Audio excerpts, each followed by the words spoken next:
এতটা আলু নিয়েছি আর এই উচ্ছে নিয়েছি এতটা। এবার আমি উচ্ছেটা ওইভাবেই কেটে নেবো, কিন্তু আপনারা যদি লাল আলু নাও পান তাই এমনি যে আলু, যদি আলু হোক কিংবা আরও যে কোনো আলু যেগুলো রেগুলার খাই ওই আলুগুলো হবে।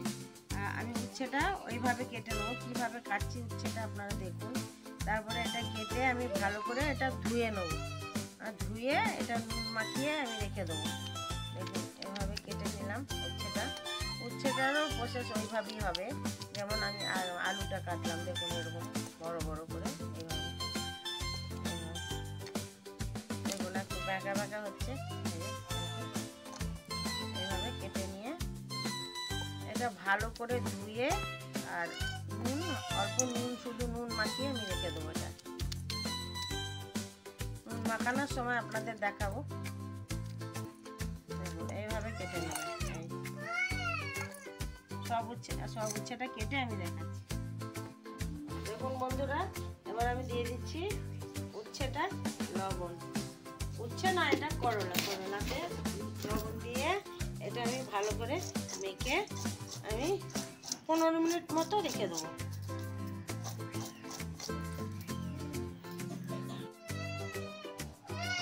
বন্ধুরা দেখুন সরষের তেল দিয়ে দিলাম। এবার আমি যে উচ্ছের জন্য আলুটা কেটে রেখেছিলাম আলুটা দিয়ে দেবো। তেল হয়ে গেছে আমার। দেখুন আলুটা আমি জলে দিয়ে রেখেছিলাম, আলুটা এবার আমি দিয়ে দেবো।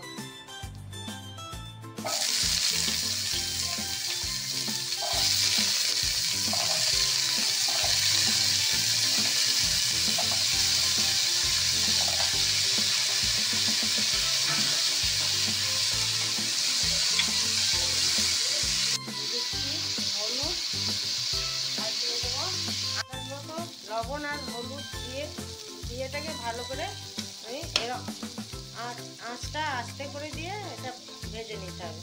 আর কোনো জল দেবো না, এভাবেই ভেজে নেবো। বন্ধুরা আপনারা ভাবছেন না তো উচ্ছে ভাজা তো সবাই পারে করতে, আর অনেকে দেখবেন খেতে হয়, খেতে চায় না। আমি যেভাবে ভাজবো সেটা একবার খেয়ে দেখবেন। এটা আলুটা হচ্ছে, তারপরে উচ্ছেটা দেবো। উচ্ছে আলু একসঙ্গে মানে ভাজা।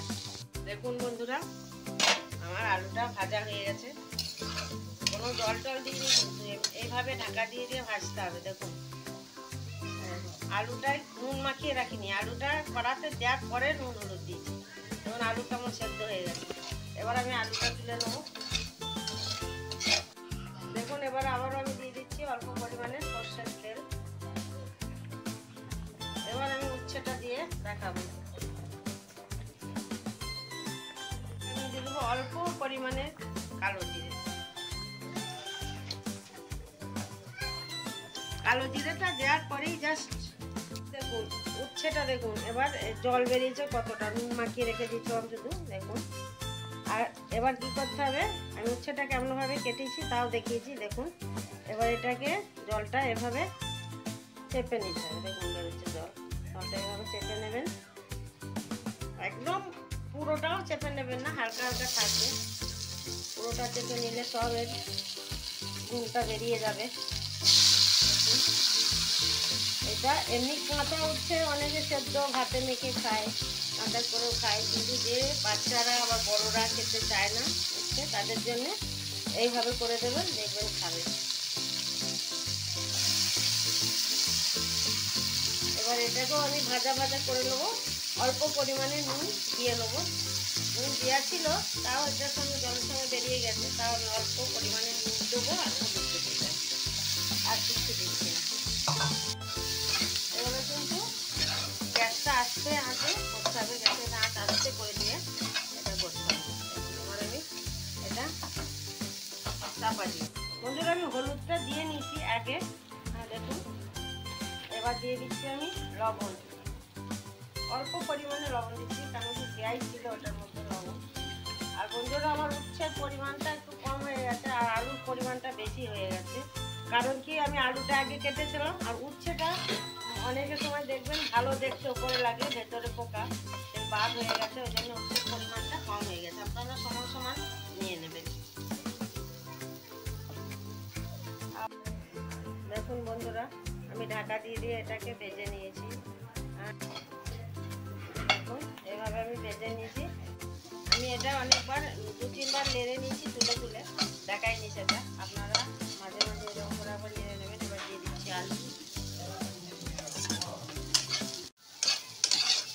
আমি বলেছিলাম না আলুর পরিমাণটা একটু বেশি হয়ে গেছে। দেখুন আপনারা আলুর পরিমাণটা একটু কম দেবেন।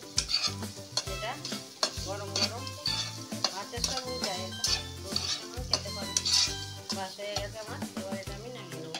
এটা কিছু লাগে না, শুধু নুন হলুদ আর অল্প একটু কালো জিরে ফোড়ন। হয়ে গেছে বন্ধুরা আমার এটা ভাজাটা। দেখুন এইভাবে একবার বাড়িতে ভেজে খাবেন। আর যদি ভালো লাগে কমেন্ট করবেন, শেয়ার করবেন, লাইক করবেন, সাবস্ক্রাইব করবেন।